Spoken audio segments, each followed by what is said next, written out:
Ok, alors chers amis, nous sommes arrivés au chapitre 36 du Sefer Tanya. Donc ce qu'on a vu la semaine dernière dans le chapitre 35, on a vu la puissance en réalité de ce qu'on peut gagner à travers une mitzvah. Donc même si on est un Benoni, qu'on n'est pas complètement un tzaddik, qu'on n'arrive pas à vraiment régler notre problème de Yetzirah et qu'on est tout le temps en train de lutter contre, mais qu'on y arrive, en réalité on a une grande puissance parce que finalement ce qui compte vraiment c'est ce que tu fais quoi. Ce que tu fais comme mitzvot. Bon, déjà ce que tu penses et ce que tu dis, parce que ça fait partie aussi des mitzvot, la pensée et la parole, mais l'action ça descend encore plus dans le corps. Et donc ça amène en fait le Ratzon Hashem, puisque une mitzvah elle vient de la volonté divine, c'est un commandement d'Hachem, donc c'est ce qu'il a voulu. Donc quand tu le fais, en fait, c'est la volonté divine qui se dévoile dans ta vie, quoi, dans ton monde. Alors on a vu que ça a un impact même dans tous les mondes supérieurs, etc. Ça touche pas simplement ce que tu fais à ton niveau, mais c'est un yichud où finalement c'est plus grand encore que si tu étais un tzaddik qui aime et qui craint Hachem de manière parfaite. Parce que même quand tu aimes, et que même les plus grands tzaddikim, quand ils aiment, c'est quelqu'un qui aime. Donc il y a toujours une certaine dualité entre la créature et le créateur. Mais au moment où on fait la mitzvah, cette dualité elle disparaît parce que la mitzvah c'est la volonté d'Hachem. Donc la volonté d'Hachem elle s'exprime entre Dieu et la créature qui est en train de l'accomplir. Donc à ce moment-là on voit vraiment le yichud d'Hachem. Donc c'est encore plus grand que simplement la hava et la ira qu'on pourra avoir même si on est un tzaddik. Alors maintenant il va expliquer effectivement après avoir dit que tout ça c'est en plus une force dans la mitzvah, c'est que ça s'imprime dans le monde matériel. Puisqu'on le fait aussi physiquement, la mitzvah, c'est quelque chose qui en général utilise la matière et le corps, eh bien, il va expliquer qu'en fait, on va toucher même le tarlit de la création. Pourquoi le tarlit de la création? Parce qu'Akadosh Baruch Hu, il veut que ça se révèle dans le monde d'en bas, dans le monde physique. Alors, pour expliquer que ça se révèle dans le monde physique, il faut d'abord qu'est-ce que ça pouvait dire pour Hachem, le haut et le bas, parce qu'Hachem il est infini, donc il n'y a ni haut ni bas, il est au-delà de tout. Donc qu'est-ce que ça veut dire qu'il a envie que ça se révèle en bas? On va regarder dans le texte. Mais donc il va nous faire une espèce d'explication d'abord sur qu'est-ce que ça veut dire un monde, qu'est-ce que ça veut dire le monde et qu'est-ce que ça veut dire les mondes. Vine Moda Hadzot, donc on est page 90, Perek Lamed Vav. Moda Hadzot, mais Amrou Zaal, alors de ce qu'on dit les Chachamim, c'est connu chez Tachlit Briat Haolam Hazeh que la finalité de la création de ce monde physique, de ce monde-ci, ou Shenitava Akadosh Baruch Hu Liyot Lo Dira Betartanim. C'est parce que Akadosh Baruch Hu a désiré avoir une résidence dans le monde d'en bas, parmi les créatures qu'on appelle les tartonites, c'est-à-dire les créatures finalement physiques, les créatures matérielles qui ont un corps. En l'occurrence, ça va être les hommes essentiellement. Vine Lo Shayer Lefanav Yitbarar Bechinat Ma'ala ou Mata. D'un certain point de vue, pour Hachem, il y a ni haut ni bas. Pourquoi? Parce que lui, il est le même. En haut, en bas, il remplit tous les mondes à Kadosh Baruch Hu. Il était là avant l'existence du monde, il est là même quand il y a le monde, de la même manière.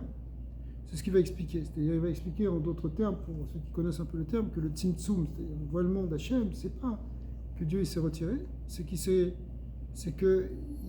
a disparu par rapport aux créatures qui le voient plus ou moins. Mais en réalité, il est exactement de la même manière dans tous les mondes, avant qu'après. Donc c'est ce qu'il fait. Et là, Biyur Aïnyan, donc il explique cette idée kabbalistique. Kodem chez Nivra Olam, Ayahu Levado Yitbarar, Yachid Miyuchad. Il était seul. Il était unique, seul, unique, absolument, avant la création du monde. Ou Memale Kolam Makom Azeh. Il remplissait tout l'espace chez Barabo Olam dans lequel il a créé le monde. Donc avant qu'il y ait la création du monde, Dieu il est partout. En fait, après que le monde il est créé, pendant que le monde il est créé, maintenant, il est toujours partout, de même manière. Mais caché. Simplement, on le voit moins. Vegamata, Ken ou les Fanav Yitbarar, pour lui, c'est exactement la même chose. Dieu n'a pas subi quoi que ce soit par la création du monde. Il ne s'est pas réduit. Rak, chez Hachinouï, alors pourquoi quand même on voit une différence? Chez Hachinouï, où elle a Mekabelim. Le chinouille est du point de vue de ceux qui reçoivent, c'est-à-dire des créatures. De notre point de vue à nous, on voit pas de la même, on voit pas. On le voit pas autant que ce qu'on aurait pu le voir entre guillemets s'il n'y a pas eu le monde. évidemment, c'est pas sûr qu'on aurait pu le voir parce que justement c'était infini. Si on Mais- pouvait le voir, on pourrait plus rester. C'est ça. Mais en tout cas, le Chinou, il est simplement au niveau de Mekabelim. C'est-à-dire, Chayuto ve'oro yidbarar chez Mekabelim aliédé les Vushim Rabim. Amechassim ou Masterim oro yidbarar.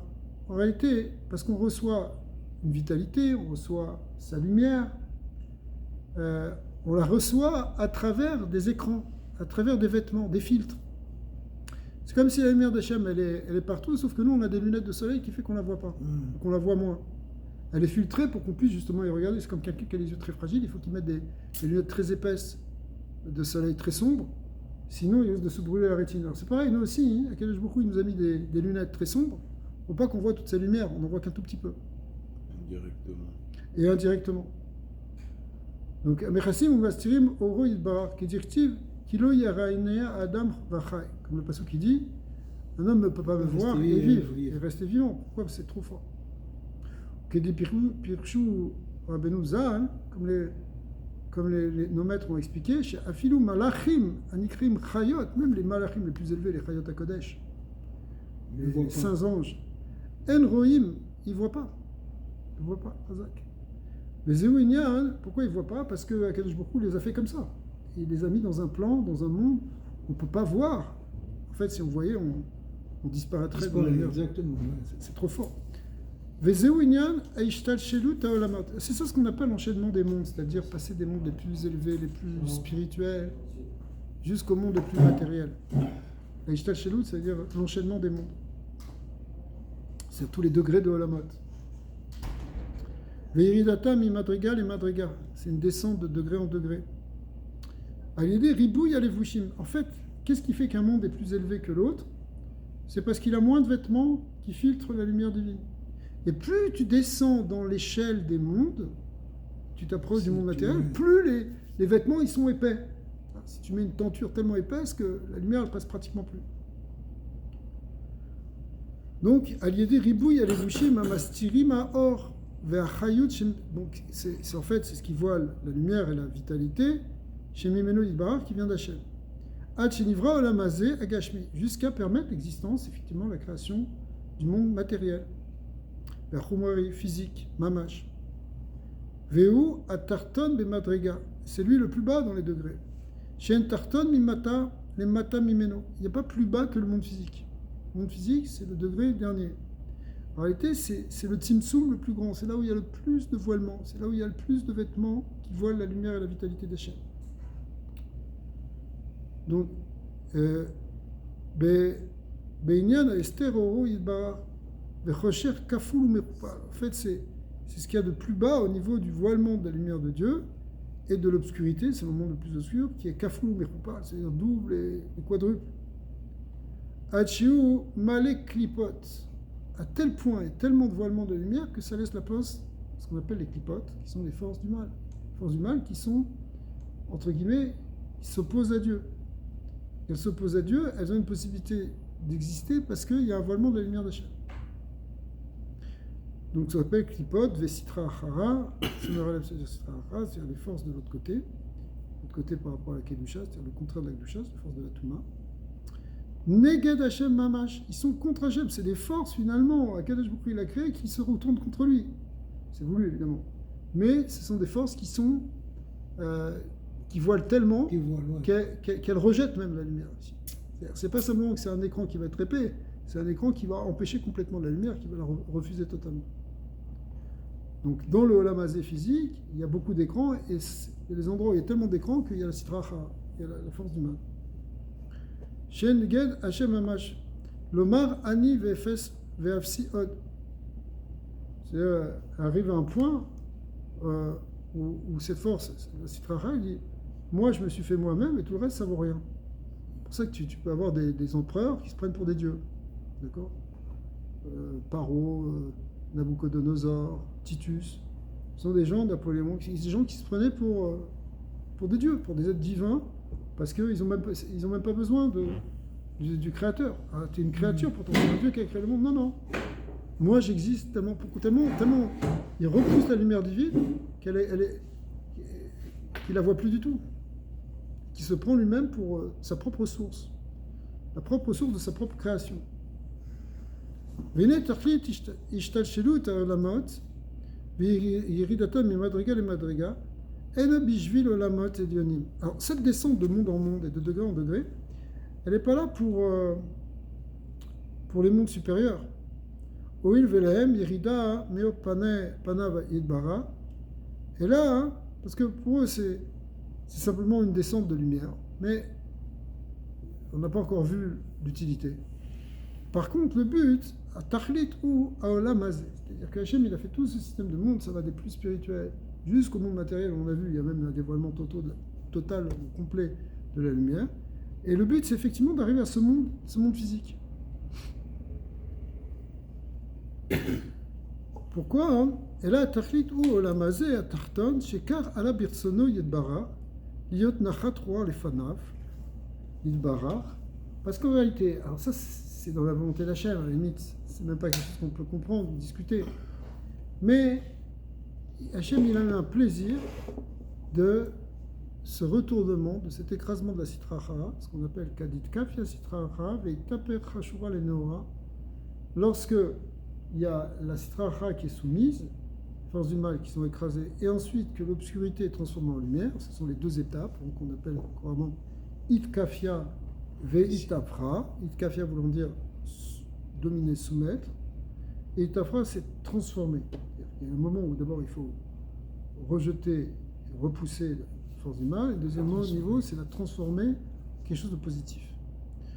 C'est pareil, par exemple en nous, on a un Yetzara, d'abord il faut lui dire non, et après il faut le prendre et le retourner et utiliser cette force, cette énergie qu'on a en nous pour le bien. À ce moment-là, c'était quelque chose qui était négatif en nous, on va transformer en quelque chose de positif. Je ne sais pas, quelqu'un qui a une énergie qui est dure. C'est pas bon d'être dur avec les autres, c'est pas bon de faire souffrir tout le monde parce que tu es dur. Par contre, si tu mets cette énergie pour te battre, pour arriver à étudier la Torah, tu vas t'adoucir vis-à-vis des autres, mais cette énergie que tu avais de violence, entre guillemets, tu l'as mis dans quelque chose de positif, et c'est plus de la violence, elle devient même quelque chose qui amène du bien. Tu comprends? Donc c'est plus quelque chose, tu as canalisé ta force et tu l'as transformée. Comme tu vois ça des fois avec des enfants, ils sont très agités, ils ont du mal à s'asseoir pour étudier, ben, tu les diriges pour que eux ils vont je sais pas, organiser des choses dans la classe, puisqu'ils sont actifs, puisqu'ils ont besoin de bouger, utilisent leur activité, même leur hyperactivité, pour faire des choses constructives et positives où ils vont s'épanouir et ils vont amener un bien même pour le collectif de la classe. Alors, ça c'est une image que je prends pour comprendre cette idée de Itkafia, d'abord, on ne laisse pas l'Yitzhara passer. Deuxièmement, Itafra, c'est qu'on l'utilise après pour le bien. Alors, quand on fait tout ça, eh bien, nous, ce qu'on apprend ici, c'est qu'Akadosh Baruch Hu, il aime ça. Il aime ça. Il a même un plaisir de ça, c'est-à-dire, pour l'expliquer un peu mieux, pour moi, Hachem, il peut avoir un plaisir, même si on ne comprend pas qu'est-ce que ça veut dire, comme c'est expliqué dans les Mamarim, que quand on dit que c'est une ta'ava, que Akadosh Baruch Hu, il a, c'est un désir, on ne peut pas comprendre un désir. Tu peux comprendre une idée, une raison, un argument, mais un désir. J'ai envie, c'est tout. Alors, Akadosh Baruch Hu, malgré tout, on comprend qu'il a envie, mais en fait, quand il y a c'est expliqué dans certains Sfarim, que quand il y a un retournement, justement, de quelque chose qui s'opposait à Dieu, en fait, le mal qui s'oppose à Dieu, qui est transformé en bien, quelque chose qui est le dévoilement de Dieu, eh bien, en fait, ce dévoilement du bien, il est encore plus grand. Parce que sinon, on aurait pu croire que, il y a Dieu, il y a quelque chose qui s'oppose à lui. Mais après, on se rend compte qu'il n'y a rien qu'Hachem, puisqu'on l'a transformé, puisqu'on a montré que tout était tort. Donc c'est un plus grand Kiddush Hashem, c'est une plus grande manière de connaître Dieu quand on sait que finalement il n'y a rien qui s'oppose à lui.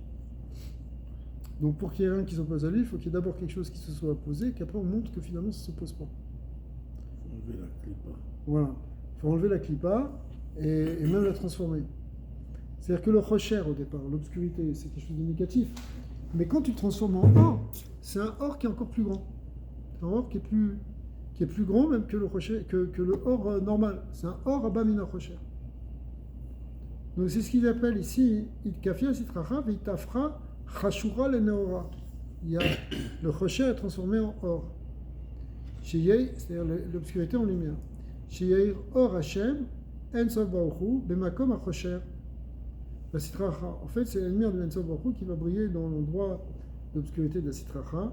Shel Kol HaMazé, Kulo. Be'eter She'et, Be'eter Oz.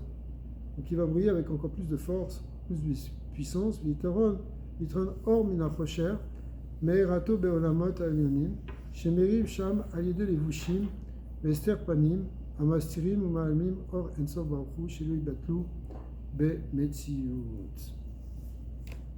En réalité, donc, grâce à ça, la lumière, elle va briller encore plus, parce qu'elle vient de la transformation de ce rocher, et ça va briller même dans tous les mondes, y compris dans les mondes supérieurs. Tout va être éclairé par ça, de la lumière de l'Ensof Baruch Hu. C'est-à-dire que c'est comme quand, c'est pour donner un exemple, c'est comme quand tu as réglé le problème le plus grave, alors tout s'arrange avec. L'endroit où il y avait le moins de lumière d'Hachem, où il y avait même des forces qui s'opposaient à Hachem, si tu le transformes celui-là, tu montres qu'il y a la lumière, automatiquement tout va s'ajuster. Tu vas dire, bon, c'est sûr. Quand tu règles le problème à sa source, à sa base, c'est-à-dire le voilement d'Hachem, à l'endroit où ça pose le plus de problèmes, partout ça s'arrange. Ouais.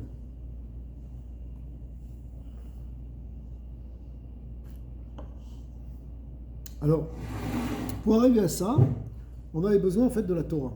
C'est ce qu'il va nous dire maintenant. Parce que la Torah et Mitzvot vont nous permettre d'établir cette transformation. Velazé Natan Akadosh Baruch Hu l'Israël est à Torah. Akadosh Baruch Hu il a donné la Torah chez Nikret Oz Vekoar. La Torah elle est appelée puissance, force. Ou Kima'amar Chazal chez Akadosh Baruch Hu Noten Koar Batzadikim les Kabel Sraram les Atid Lavo. Akadosh Baruch Hu il donne en fait la force, mais la force c'est quoi? C'est la force de la Torah. Par la Torah, on obtient une force qui nous permettra d'avoir une récompense dans le futur. Shilu Yibatlu B'Metziut Mamash Beor Hashem Aniglé les Atid. En fait, c'est quoi la récompense du monde futur ici? Nous, on croit que tu fais des mitzvot et tu vas avoir des récompenses. On n'est pas en train de donner des bonbons à des enfants qui sont bien comportés. C'est ça la récompense du monde futur. La récompense du monde futur, c'est en fait arriver à être proche d'Hachem. Mais pour être proche d'Hachem, il faut avoir, si vous voulez, les vêtements, les kelim, comme on a vu ici. S'il y a trop de lumière, c'est pas bon. La Gemara, c'est la fameuse Gemara dans Avodah Zarah qui raconte l'histoire que quand Mashiach va venir, les nations elles vont sortir, elles vont dire ouais, mais pourquoi c'est Israël qui a des récompenses et pas nous? Hachem va leur dire bah, c'est parce qu'ils ont accepté la Torah. Ils vont dire ouais, mais nous, bah, vous je vous l'ai proposé, vous l'avez refusé, comme c'est marqué dans les Midrashim que Hachem il a voulu proposer la Torah aux nations. Hein, il a dit quoi? On ne peut pas voler. On ne peut pas tuer, je ne sais pas, on ne peut pas terre, non. Okay. Donc ça ne peut pas être accepté par les nations. Maintenant, ils vont avoir un argument, dit la Gemara, c'est qu'ils vont dire oui, mais tu les as obligés à recevoir la Torah. Comme c'est marqué dans la Gemara dans Shabbat, que Kafa Alehem Arkegidit, que Hachem, au moment du Mont Sinaï, il a retourné à la montagne, il a dit si vous acceptez la Torah, c'est bien. Oh, je vous écrase. Alors, si tu nous avais obligés, nous aussi, c'est ce qu'ils vont dire. Obligé, bon, c'est pas obligé physiquement, il ne faut pas comprendre ça vraiment au sens littéral du terme, qu'il a pris une montagne à l'entour. C'est-à-dire que le mont Sinaï, l'expérience du mont Sinaï était tellement puissante, tu ne peux pas refuser une chose comme ça. Tu te mets dans une telle expérience que tu es obligé de dire oui. Alors, mais dans tous les cas, hein, les nations vont dire, bah, si ok, je vais dire, okay, c'est un argument. Alors, on va voir quelque chose. Je vais vous donner une mitzvah facile, une mitzvah kala. Une mitzvah légère. C'est quoi la mitzvah légère? La souka. La souka, ouais, sous la chaleur. Voilà. Une souka, c'est une mitzvah très légère à faire. Qu'est-ce que tu as à faire? Tu rentres dans une cabane, tu manges. Même pas la fabriquer, c'est même pas la mitzvah. Hein. Fabriquer la souka, c'est juste ce qu'on appelle un hersher mitzvah. C'est ce qui va permettre de pouvoir faire la mitzvah après. Tu as besoin d'une souka pour pouvoir faire la mitzvah de souka. Mais la mitzvah de souka, c'est manger, c'est dormir dans la souka. C'est vivre dans une souka. Okay. Donc, c'est pas une mitzvah difficile. C'est compliqué, n'importe qui peut aller faire un pique-nique, tu peux manger dans une cabane. Alors ils disent ouais super, ils rentrent dans la souka, à ce moment-là, la Gemara a dit qu'Akadosh Baruch Hu va retirer Nartika Shel Shemesh, elle va envoyer l'enveloppe ou l'étui du soleil qui va briller 7 fois plus fort, ou 70 fois plus fort. C'est-à-dire, il va brûler tellement fort qu'il fait une chaleur épouvantable dans la souka. Et donc, qu'est-ce qu'ils font? Ils sortent. C'est quoi cette mitzvah affreuse? On crève de chaud, c'est un sauna, c'est un hammam, on n'en peut plus. C'est pas agréable du tout. Ils sortent, ils mettent un coup de pied dans la souka et cassent la souka. Alors, je leur dis, oui, je vais vous donner une mitzvah facile, vous n'êtes pas capable de la faire. Alors, avec Mara, elle explique là-bas, elle dit, mais quand même, enfin, c'est marqué aussi dans le Farshim, mais quoi normalement, si tu n'es pas bien dans une souka, tu n'es pas tour de la souka. Tu n'es pas obligé de rester dans une souka, tu ne dois pas rester s'il pleut dans une souka. S'il fait très chaud dans une souka, tu n'as pas de besoin de rester dans une souka. Il faut que tu te sentes bien dans la souka comme tu te sens bien dans une maison. Ça s'appelle que celui qui est mistaer, celui qui souffre dans la souka, il n'est pas tour de la souka. D'accord? Alors ils ont eu raison de sortir. Mais ce qu'on dit, c'est que, en fait, ce qu'on leur reproche, c'est qu'ils vont mettre un coup de pied et qu'ils vont la casser. Pourquoi? Parce qu'il fallait faire, comme c'est marqué dans la Mishnah, pour les Bnei Israël, quand le premier soir de Sukkot, qui est une mitzvah de Horaïta de manger dans la souka, ce soir-là, le moment une mitzvah de manger un kazaï de pain de souka autant que manger la matzah le soir de Pessah, eh bien, s'il se met à pleuvoir, Moins de faire le kiddush. jusqu'à minuit il pleut, et que tu peux même pas rentrer dans la souka pour faire kiddush, eh bien, tu vas faire kiddush dans la maison. À la fin, tu manges. Mais tu ne peux pas te couvrir pour le faire au moins dans la souka. Si tu couvres le toit de ta souka, c'est plus une souka. Non, mais toi-même. Toi, tu peux mettre un parapluie. Un capuchon. Un capuchon, tu mets un capuchon. Mais à ce moment-là, tu fais au moins le kiddush, il paraît. Je sais pas.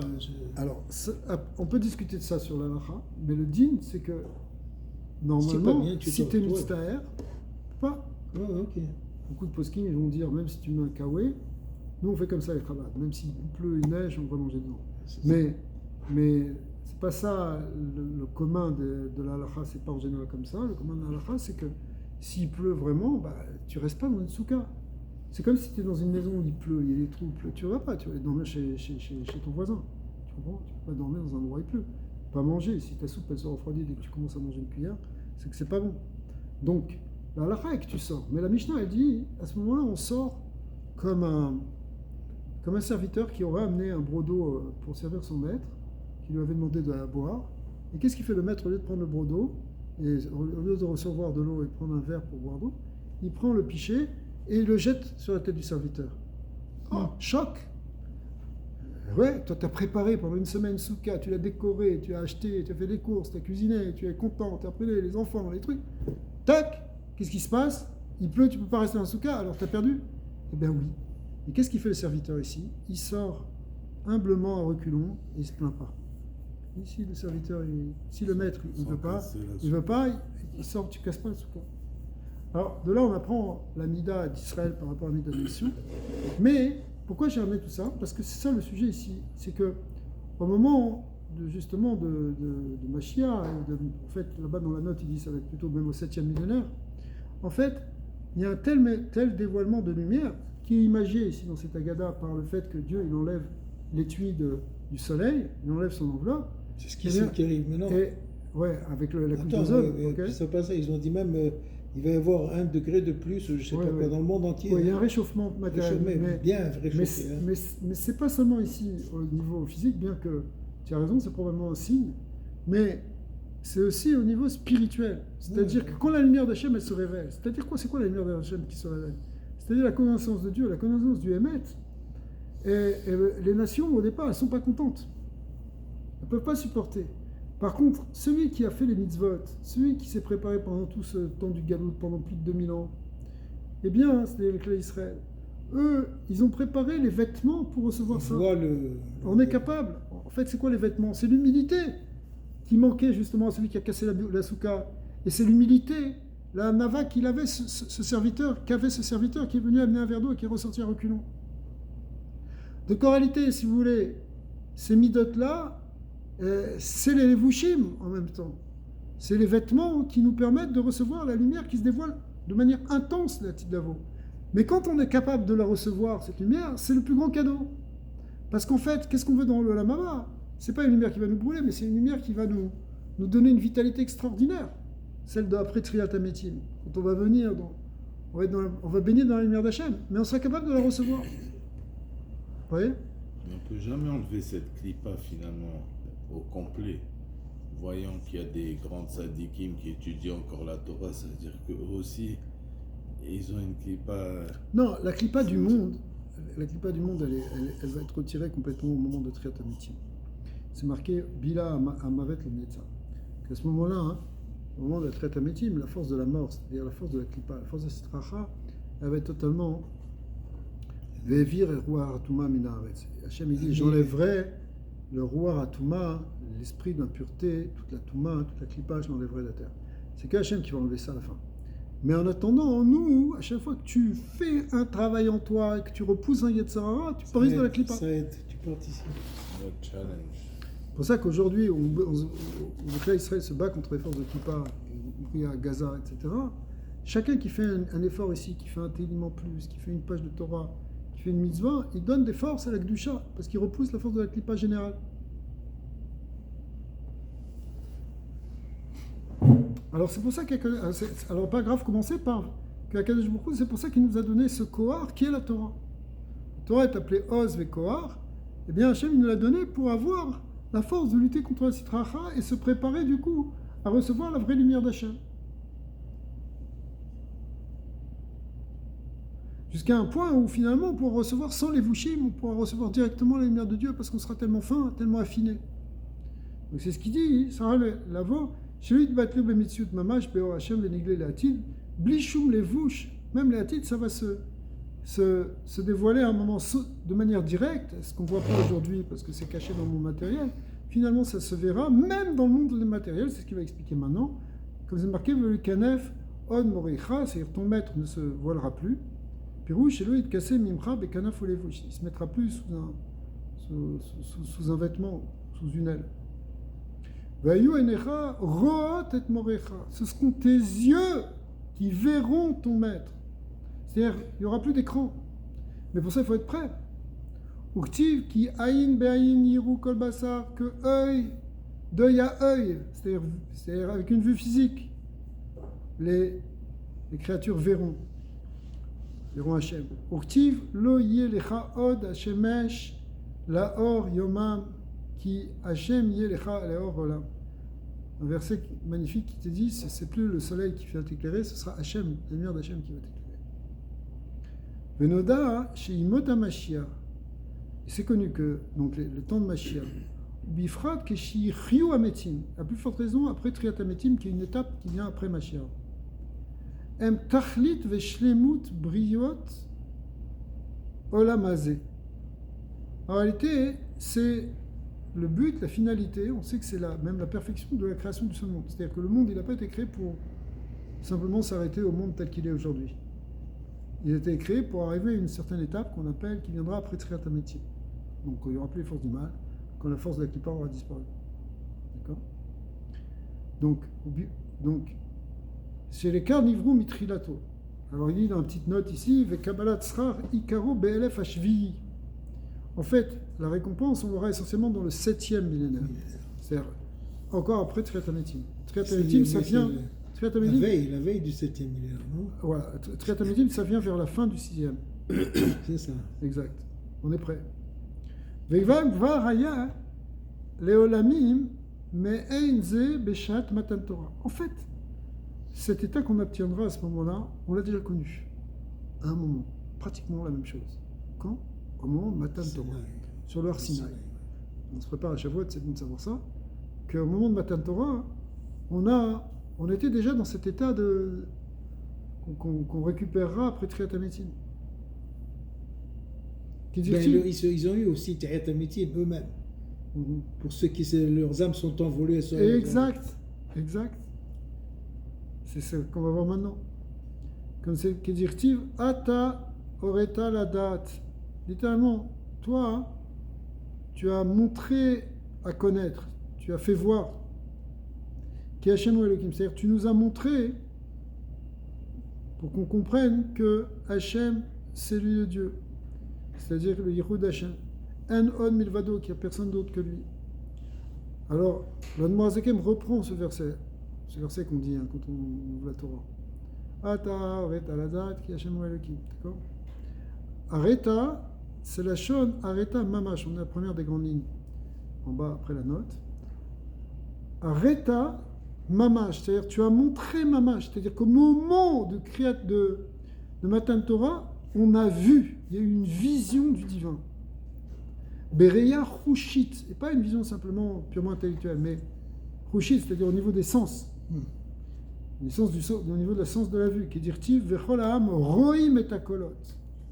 Le peuple voyait les voix. Ouais, c'est ça. Ce qui est compliqué aussi, que ça veut dire voir les voix. Mais en tout cas, c'est voyait, on avait avec les yeux. Roim et Anishma, ça allait très loin, puisqu'on voyait même ce qui était normalement entendu.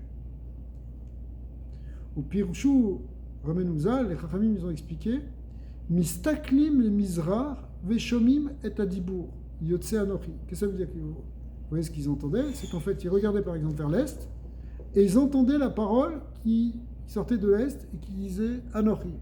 Quand ils se tournaient vers l'Ouest, ils voyaient, ils entendaient la parole qui venait de l'Ouest. De partout, ils entendaient la parole, à chaque fois qu'ils portaient leur regard sur un endroit.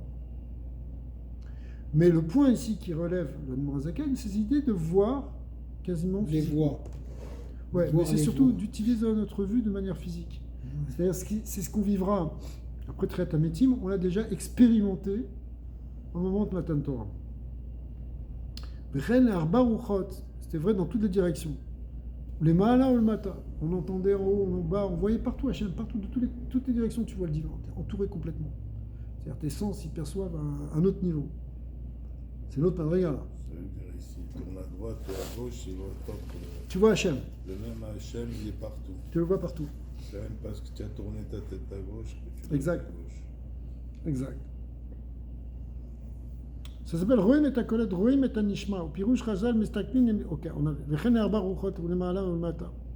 Qui est dirtiv betikpunim. Comme c'est marqué dans les Tikkuné à Zohar, Delet Atar Delo Melil Mine Imaod. Zohar, il dit qu'il n'y avait pas un endroit d'où ne sortait pas cette parole. C'est-à-dire la parole, elle parlait de partout. Tu sais, des fois, tu as en stéréophonie, tu as en quadriphonie. Quadraphonie. Alors là, c'était dans tout, en polyphonie Tous totale. azimuts. Quel que soit l'endroit que tu vois, Ouais. tu entends. Veinu mipne gilu. Alors, comment ça se faisait, ça? C'est mipne gilu retsono idbarar be'asara dibarot. Parce qu'il y avait un dévoilement du Ratson d'Hachem dans les 10 paroles, les 10 commandements. Shen klalut à Torah, qui inclut toute la Torah. Chez pnimiut retsono idbarar, qui en fait, c'est quoi la Torah? C'est la pnimiut du Ratson d'Hachem. Vechochmato et sa sagesse. Ven sham ester panim klal.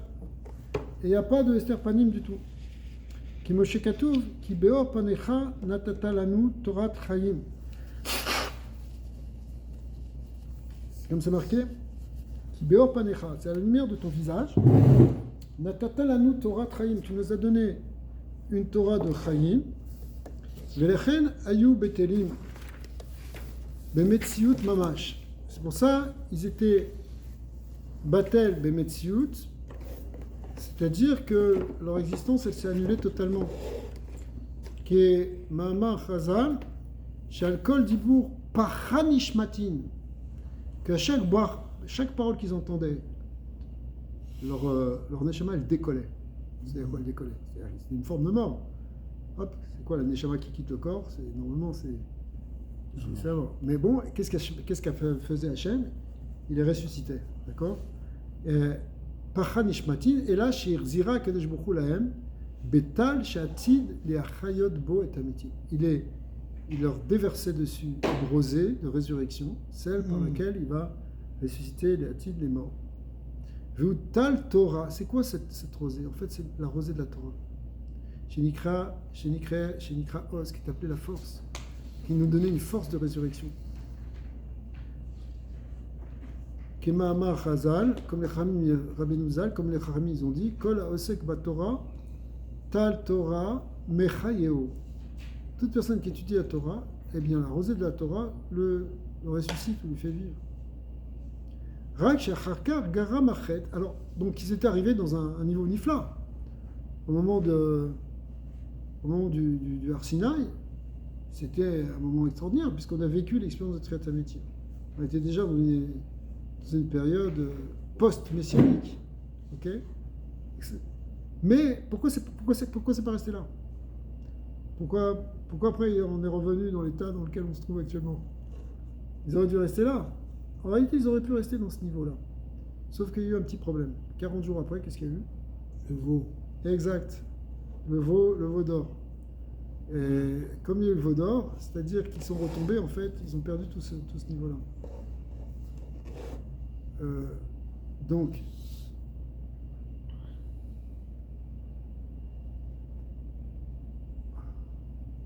c'est ce qu'il va dire. Rak shacharkar garam achet. Le problème, c'est qu'après ça, il y a eu la faute du veau d'or. Venit gashmu em. Et du coup, ils se sont à nouveau rematérialisés, en quelque sorte. Ils sont devenus beaucoup moins spirituels. Veolam, eux, et le monde aussi. Parce que c'est le monde issu. At et ketz ayamin. Et ça, ce sera jusqu'à la fin des temps. Le ketz ayamin, c'est la Géoula. C'est une expression qui est marquée dans le livre de Daniel, qui a prophétisé sur la Géoula Harona, sur la venue de Mashiach, entre autres.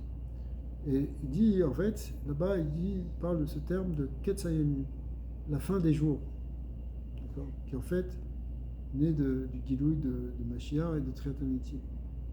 Chez Az, Izdaker Gashmiut Agouf, parce que dans ce moment-là, effectivement, la matérialité du corps s'affinera. Gashmiut Agouf, Ve'olam, pas seulement du corps, mais aussi du monde. Ve'yorchelu les kabel Gilouï or Hashem, ils pourront recevoir la lumière d'Hashem. Chez Yair l'Israël, qui va briller pour Israël, à l'idée à Torah, grâce à la Torah. Chez Nikret Oz, au Mitron Aera l'Israël, Yagia Chosher Aumot Gamken. Et en fait, par cette supériorité qui aura de la lumière qui va toucher Israël, finalement ça va atteindre même le monde et l'obscurité qui sont dans les nations, Gamken, qui vont être changées. On voit aujourd'hui l'obscurité qui est dans les nations, ça va être terrible. Ouais. Ils sont en train de une haine, un mensonge contre nous, en particulier, des valeurs tellement fausses, tellement absurdes. Le monde entier. Le monde entier. Donc c'est en fait un recherche qui est très grand. Mais quand la lumière elle va toucher vraiment Israël, qu'on va être dans la lumière de la Torah tellement fort, qui va se révéler après Mashiach, ça va avoir un impact même sur les nations. Et donc même le recherche des nations, il va finalement être transformé. Ouais. Donc il y a Gia, Chosher Haomot, Gamken. Ça va toucher aussi l'obscurité des nations, Ketirtiv, Veilchu Goyim Lorecha. Que les nations avanceront dans ta lumière. Or, Lorecha c'est dans ta lumière. Uktiv, Bet Yaakov, Lechu Venelcha Beor Hashem. C'est marqué aussi Bet Yaakov. Allez, on fait Bet Yaakov. Bet Yaakov, maison de Yaakov, avancez. Je vais dire Rabbi Traxler. Allez, Venelcha. Et on va aller Beor Hashem. C'est comme si c'est une nation qui dit ça. Ils disent avancez et nous aussi on va avancer avec vous dans la lumière d'Hachem. Urtiv, Venigle Kovod Hashem, la Kovod d'Hachem se révélera. Ve'uru kol basar yardav. Et toute chair verra ensemble. C'est-à-dire toute la chair, c'est-à-dire toute l'humanité ici verra. C'est-à-dire que quand il y a le dévoilement d'Hachem, à la fin, tout le monde verra. Contrairement à ce qu'on voit au départ avec l'histoire de la Souka, il y aura un moment où finalement tout va être réparé. Ou Kedirtiv, Lavo, Benikrat Atsurim, qu'il va venir dans les fentes du rocher, ou Beseifim Asela, et dans les Seifé Asela, Aselaim, pardon, aussi dans les cavités du roc, Mipne Hashem, Ve'adar Geono. C'est-à-dire qu'au départ, les gens vont se cacher sous les rochers à cause du dévoilement de Dieu. Kimachem Vofia Be, c'est-à-dire qu'ils vont accepter finalement. Kemoshekatu, ils se mettront à l'ombre tellement ils auront une crainte de la révélation d'Hachem. Kemoshekatu Veofa Ve'adar Geono Uzecha Alkol Yoshvet Tevel Artsecha, que finalement va briller sur toute la terre, la gloire divine. Baruch Adonai l'olam, amen, amen. Voilà pour le chapitre 36. Zak Baruch.